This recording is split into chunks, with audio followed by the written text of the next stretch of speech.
우리 한계가 정해져 있는 고난, 한계가 정해져 있는 고난이라는 제목으로 오늘도 잠깐 말씀 나누도록 하겠습니다. 우리가 몇 번 말씀을 드리지만 우리가 알지 못하는 곳에서는, 영의 세계에서는 이제 별의별 일들이 다 있는데 그 중에 하나가 천상에서는 천상회의가 이루어지고 있다라는 거예요. 그래서 하나님이 관련자들을, 우리 꼭 국무회의, 요즘 막 유튜브 보면 국무회의 많이 있죠.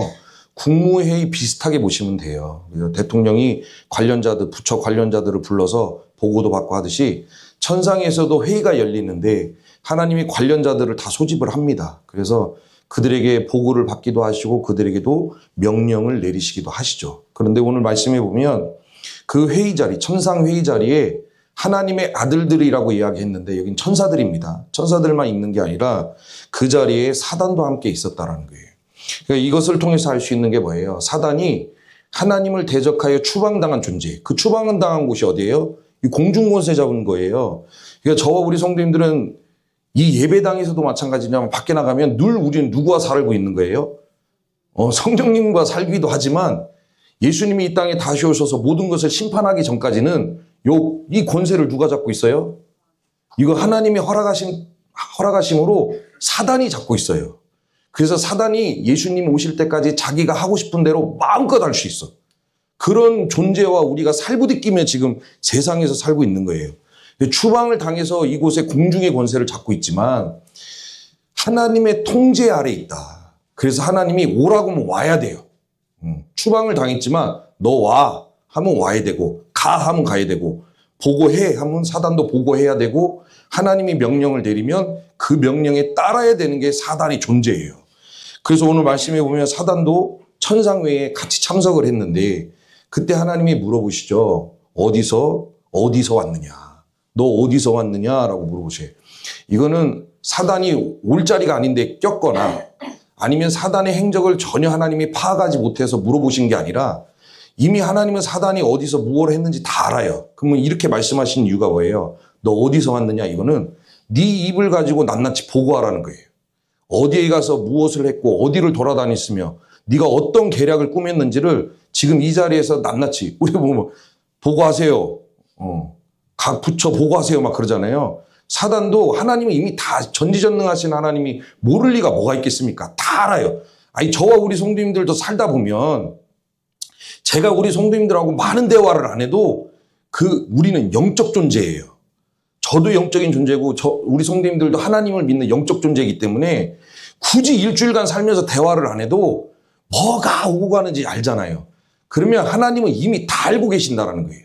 그러면 그 하나님이 다 알고 계시는데 몰라서 물어보는 게 아니라 사단 네가 하고 있는 거 낱낱이 네 입으로 다 짚고 하라는 거예요.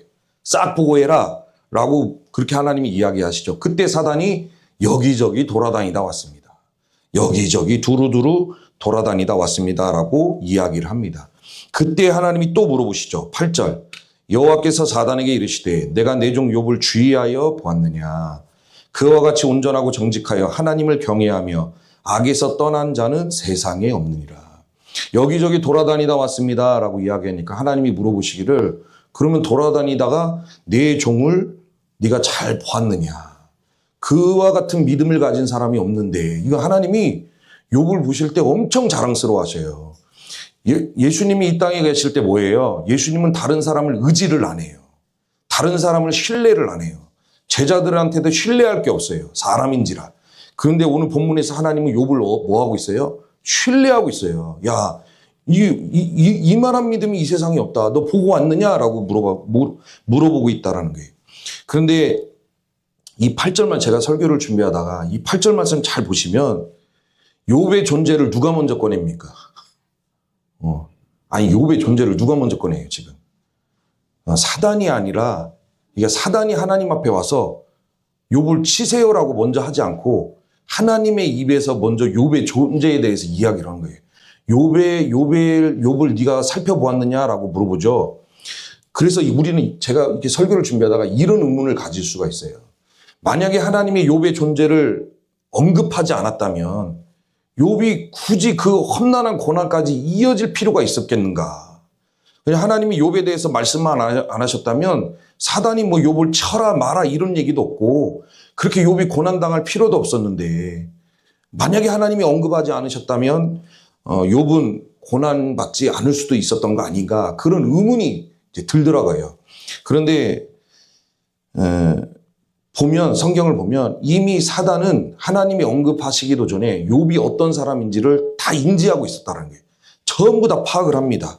그것을 어떻게 할 수 있냐면 10절 말씀해 보니까 주께서 그와 그의 집과 그의 모든 소유물을 울타리로 두르신 때문이 아니니까 주께서 그의 손으로 하는 바를 복되게 하사 그의 소유물이 땅에 넘치게 하셨음이니이다. 하나님이 욥에 대해서 언급했기 때문에 사단이 욥을 알고 있는 게 아니라 이미 욥이 어떤 존재인지를 다 파악하죠. 그래서 뭐라고 이야기합니까? 하나님이 복 주신 거 아니냐.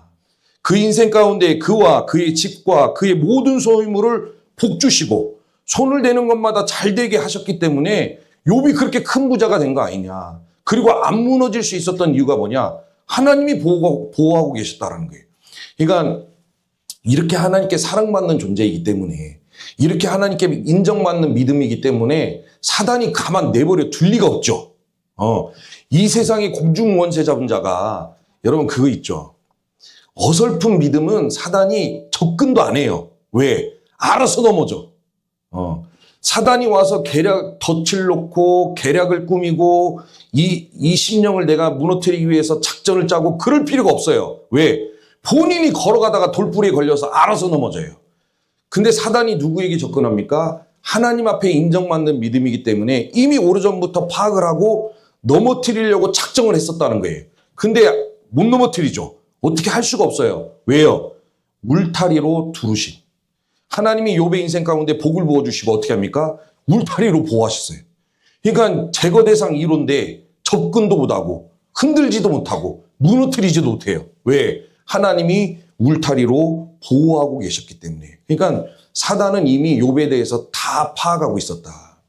저와 우리 성도님들의 인생 가운데도 하나님이 울타리로 두르셔서 보호하듯이 우리 성도님들의 집과 모든 소유물과 가정과 가족과 자녀들까지 하나님이 울타리로 보호하시는 은혜가 가득하기를 축복합니다.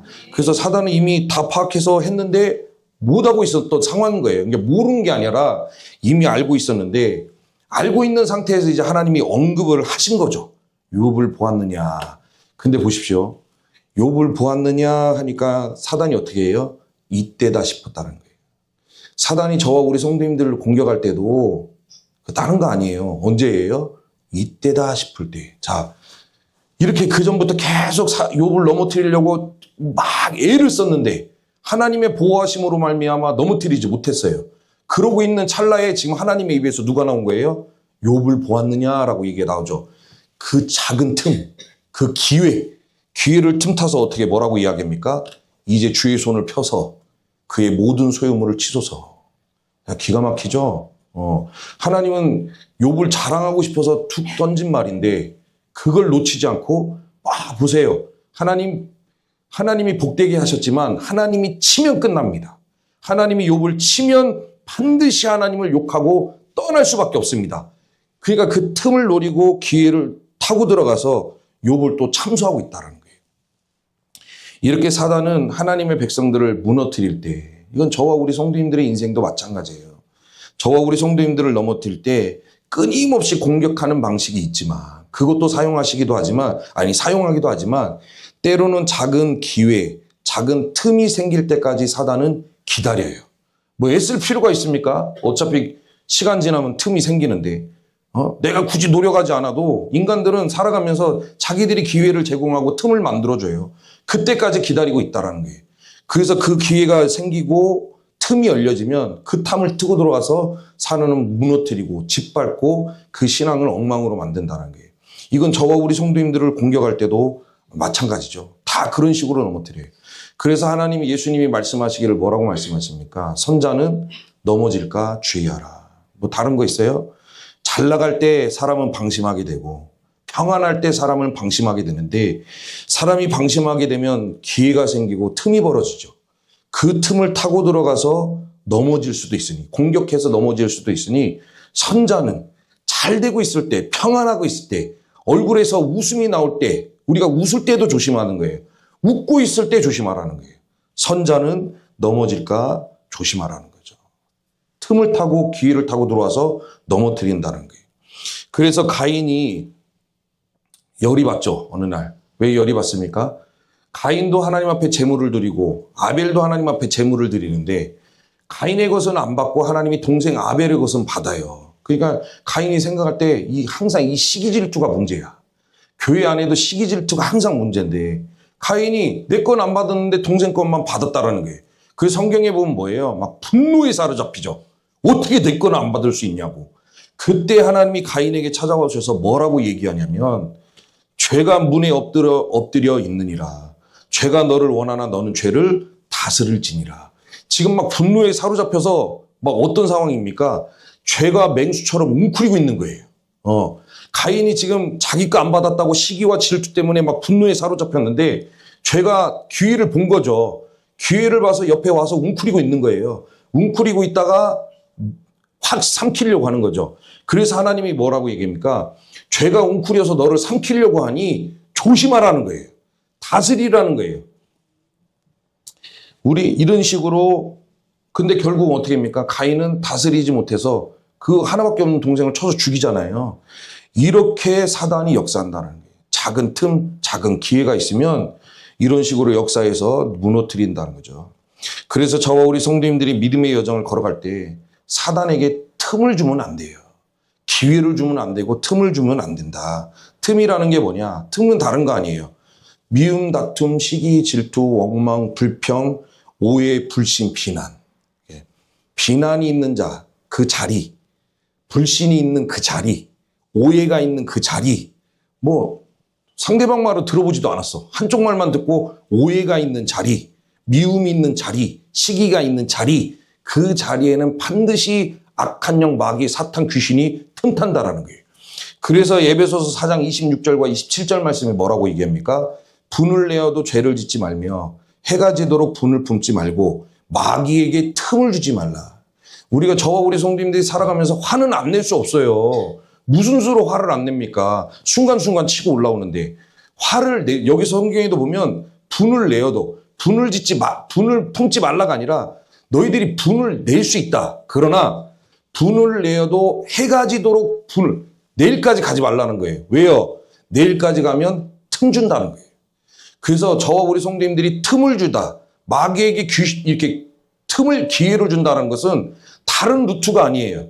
내 안에서 이루어지는 미움, 다툼, 시기, 질투, 원망, 불평, 불신, 오해, 비난 이런 것들이 내 안에 역사하면 그게 틈인 거예요. 거기를 타고 들어가서 무너뜨린다. 그래서 틈을 주면 안 된다. 그러면 하나님이 틈을 준 거냐? 그렇지는 않다. 하나님이 욥을 자랑했는데 사단이 그것을 이때다시피 해서 기회로 잡은 거죠. 그래서 사단이 바로 치고 들어가서 욥을 치소서라고 얘기하죠. 그때 하나님이 그 말을 듣고 욥을 치소서라는 말을 듣고 하나님이 뭐라고 하십니까? 이제 여기가 중요한 거예요. 이걸 나누고 싶어서 앞에 서론이 길었는데 사단이 욥을 치소서 하니까 하나님이 뭐라고 하셔요? 12절. 여호와께서 사단에게 이르시되 내가 그의 소유물을 다 내 손에 맡기노라. 다만 그의 몸에는 내 손을 대지 말지니라. 사단이 곧 여호와 앞에서 물러가니라. 욥을 치세요. 하나님이 욥 한번 쳐보세요. 욕하나 안 하나. 하나님이 욥 건들면 반드시 뒤돌아서 욕하고 떠납니다. 내가 장담하는데 하나님 한번 해보세요 라고 이야기하는 거예요. 근데 지금까지는 하나님이 어떻게 하셨어요? 건우야 저기 뒤분. 근데 지금까지는 하나님이 어떻게 하셨어요? 보호의 울타리로 보호하고 계셨죠. 보호의 울타리로 보호하고 계셨기 때문에 사단이 어떻게 하지를 못했는데 이 순간만큼 뭐예요? 다 내 손에 맡기노라. 허락이다, 허락. 제가 저와 우리 성도님들에게 나누고 싶은 얘기가 이거예요. 허락이 있다. 저와 우리 성도님들이 살아가면서 겪는 고난 가운데 이게 맥없이 찾아오는 그런 게 아니라 모든 것이 그러면 다 하나님의 허락으로 고난이 오느냐? 그렇게 해석할 수는 없지만 저와 우리 성도님들이 겪는 고난, 마음의 괴로움, 삶의 어려움, 때로는 이것들이 하나님의 허락하심으로 주어질 때가 있다라는 거예요. 욥도 하나님이 끝까지 보호하셨지만 하나님은 자신이 있었어요. 욥이 안 넘어갈 거라는 걸. 그래서 그분 네가 한번 해봐. 단 욥의 생명에는 손대지 마. 그렇게 하나님이 허락하셨다는 거예요. 허락이 떨어지자마자 어떻게 해요? 사단이 곧 여호와 앞에서 물러가니 지금 마음이 급해. 이런 존재예요. 기회가 생기니까 뭐예요? 마음이 급해. 뭐 하고 싶어서? 치고 싶어서. 그래서부터 우리 성도님들이 이미 설교 많이 들어보셔서 아시겠지만 이때부터 욥의 인생이 난리가 나는 거예요. 보십시오. 어떤 스밧 사람들이 쳐들어와서 욥이 동방에서 엄청 큰 부자잖아요. 성경에 보면 욥이 동방에서 가장 큰 부자예요. 스밧 사람이 쳐들어와서 소 500결이와 암나귀 500결이를 뺏어가요. 그리고 그 소와 암나귀를 지키고 있던 사람들을 종들을 전부 쳐서 죽여요. 그 다음에 하늘에서 갑자기 불벼락이 떨어집니다. 그래서 욥이 가지고 있는 양 7,000마리 이것을 전부 그 양들 7,000마리와 그 양을 돌보고 있는 종들까지 하늘의 불벼락이 다 쳐서 죽여요. 그 다음에 갈대아 사람들이 쳐들어와서 낙타 3,000마리를 전부 뺏어가요. 그리고 그 낙타를 돌보고 있는 종들을 전부 쳐서 죽여요. 그 다음에 욥의 자녀들이 아들이 7이 있고 딸이 3이 있어요. 근데 맏형집, 제일 큰 첫째 집에서 이 10남매가 같이 모여서 밥을 먹고 있는데 돌풍이 들어와서 집을 쳐서 무너뜨려요. 그래서 그 현장에서 10남매가 다 죽어요. 그런데 성경을 보면 자 이제 살아남은 종이 막 뛰어와요.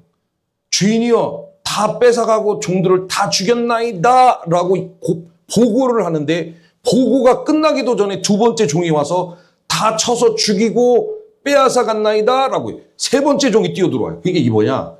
보고가 입에서 다 끝나기도 전에 두 번째 종, 세 번째 종이 와서 욥의 고난을 보고하는 거예요.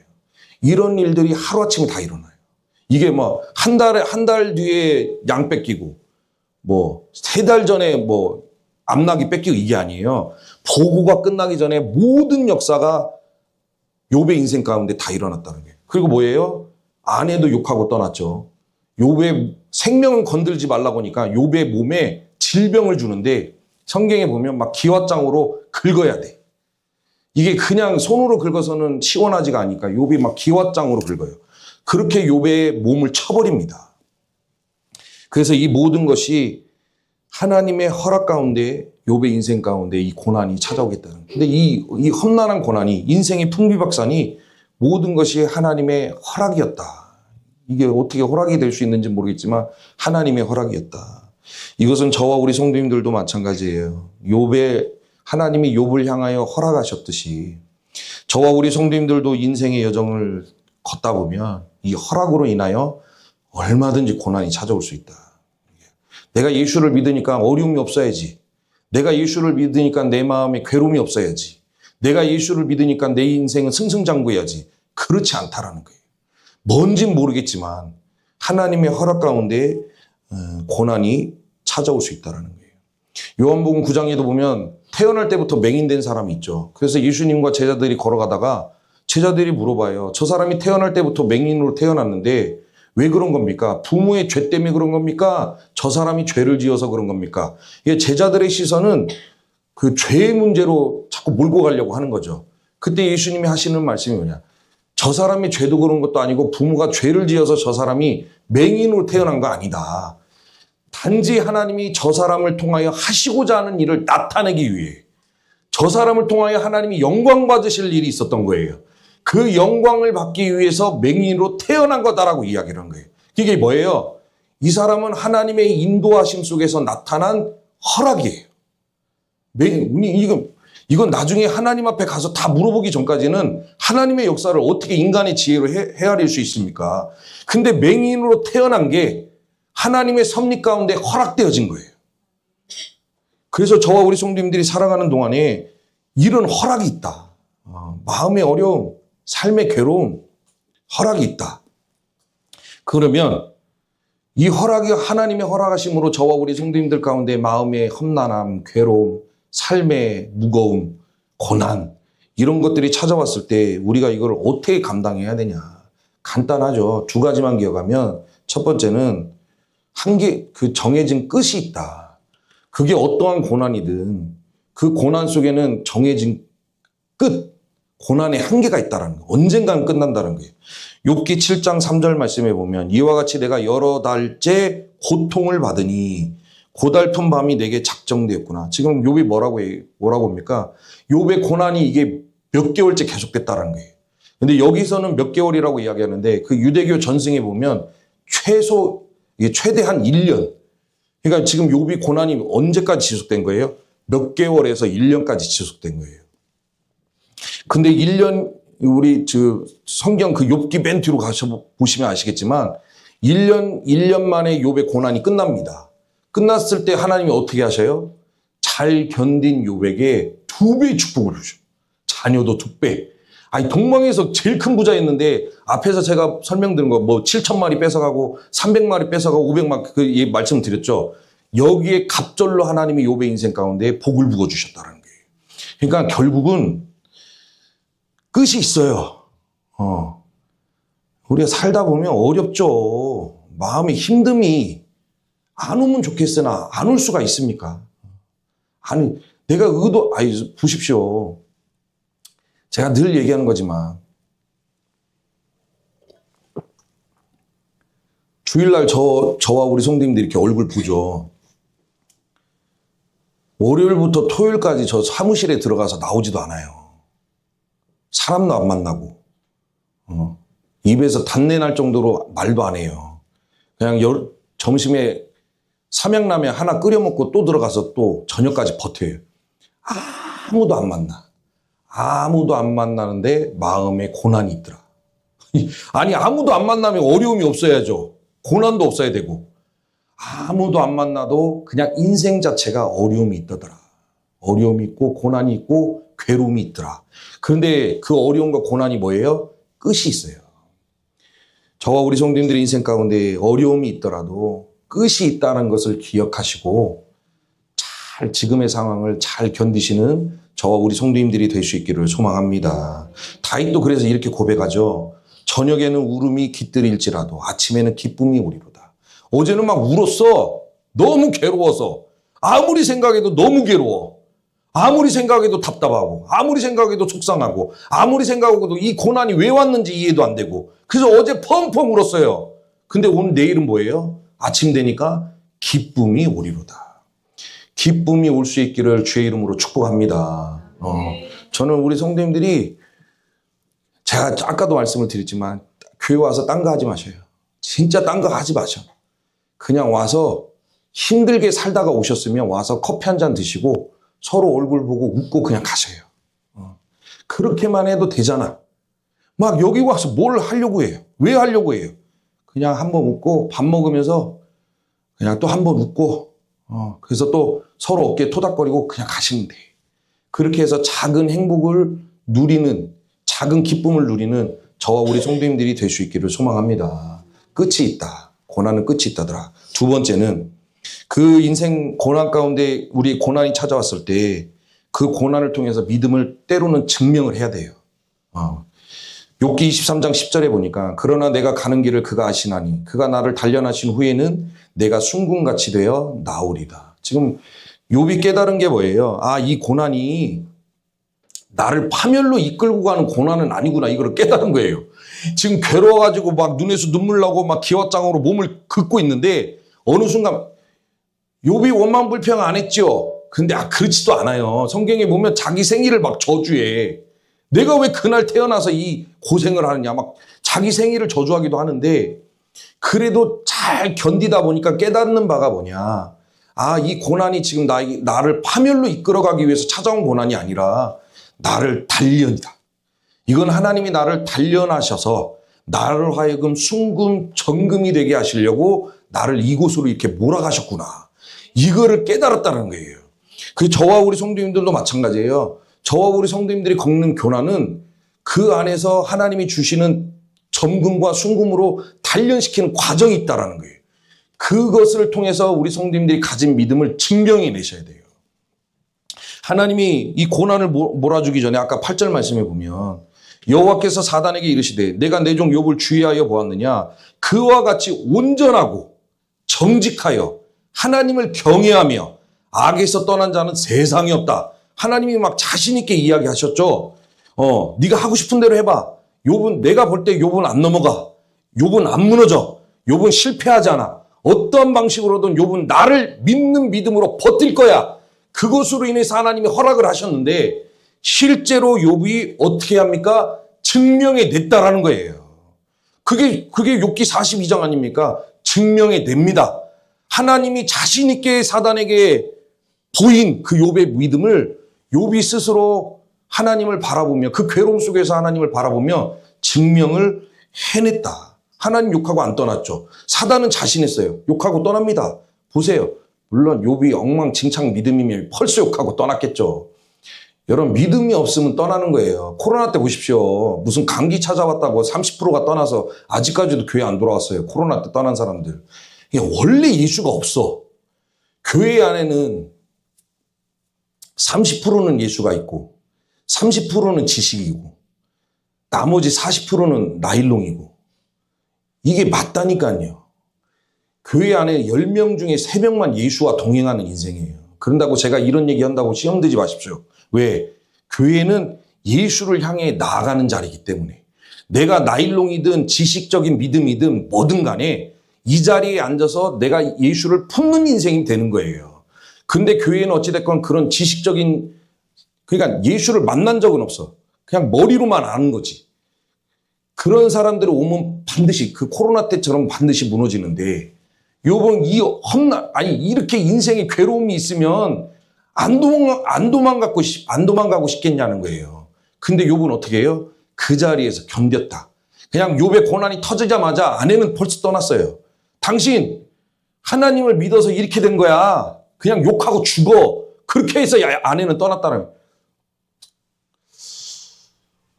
여기 계신 우리 남자 성도님들은 그런 아내가 아닌 거에 대해서 감사하며 살아가시기를 바랍니다. 우리가 신앙생활하는 중에 너무 힘들어. 근데 아내가 옆에 와가지고 봐봐 욕하고 떠나 이랬어 봐요. 아마 한국에서 살 데가 없어서 지금 미국 가 있을 거예요. 이 욥의 아내는 고난이 터지자마자 막 정신을 못 차리고 욕하고 떠나. 야 떠나. 그 자기는 떠났어. 근데 욥은 증명해 내더라. 증명한 신앙이었다라는 거예요. 그래서 나중에 하나님의 갑절의 복을 누리죠.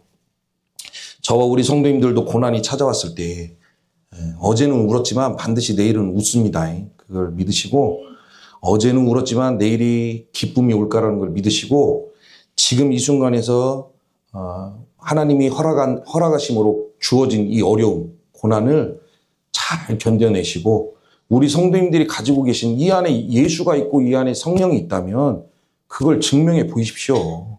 말로만 하지 마시고 내가 가진 믿음 이거다라고 보여내십시오. 보여서 하나님의 영광을 나타내는 우리 성도님들이 될 수 있기를 소망합니다.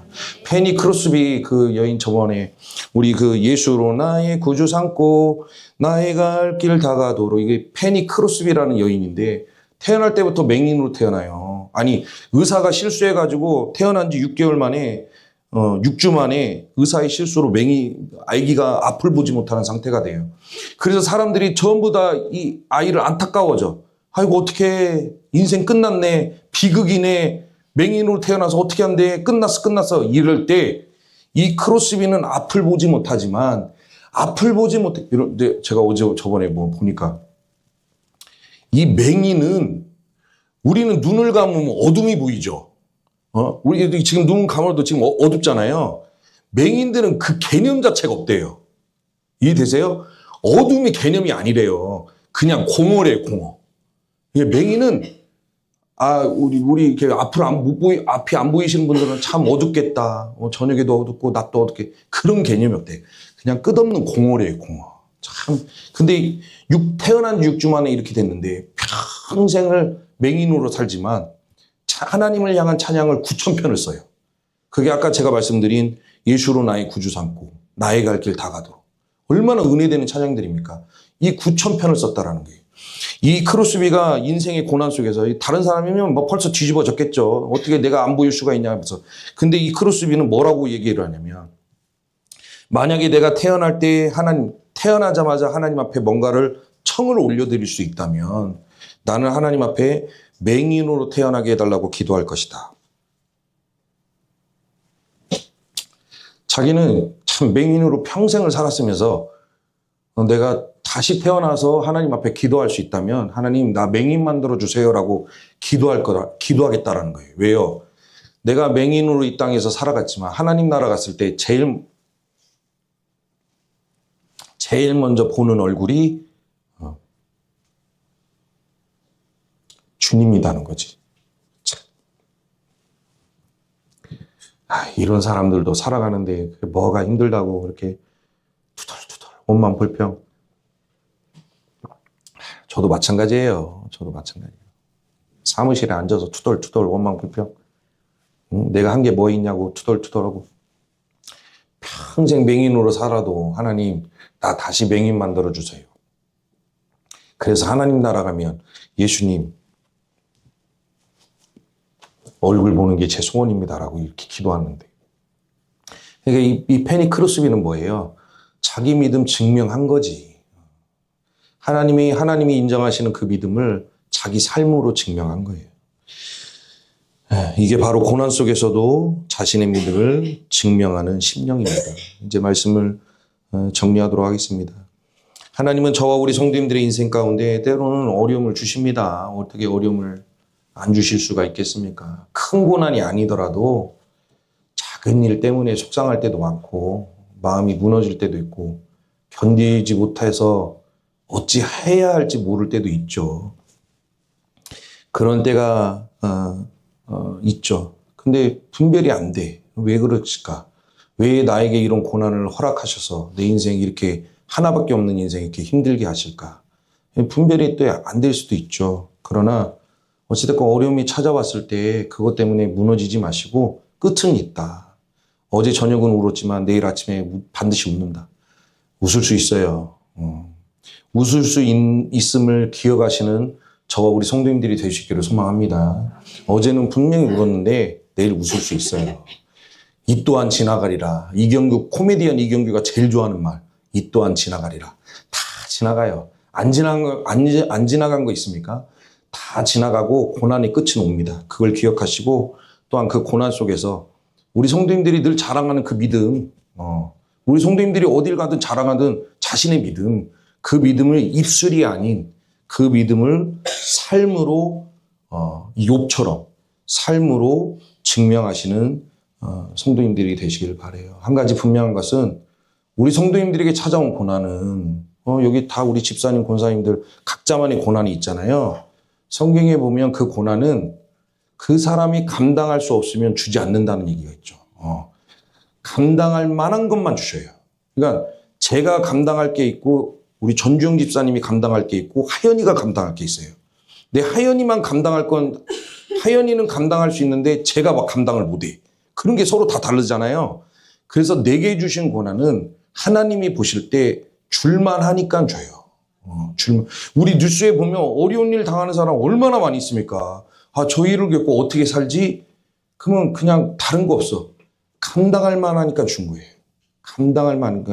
감당할 만한 일들을 하나님이 다 주신 겁니다. 그래서 어찌됐건 그런데 그 고난을 주셨지만 파멸로 이끌어가는 것은 하나님의 목적이 아니다. 순금, 정금으로 나오게 하는 게 하나님의 목적이다. 어찌됐건 우리 성도님들 지금 고난의 터널을 이렇게 지나가고 계십니까? 막 시커먼 고난의 터널, 죽겠네. 이 터널 언제 끝나나? 괴롭네. 이 터널 언제 끝나나? 그러고 계시는 분들 계시나요? 잘 통과하십시오. 그 옆에서 누가 못 도와줘요. 어떻게 도와줍니까? 뭐 같이 기도는 할 수 있어도 도와줄 수는 없으니 하나님 의지하는 믿음으로 잘 통과하셔서 하나님의 영광을 멋지게 나타내시는 저와 우리 성도님들이 될 수 있기를 주의 이름으로 축복합니다.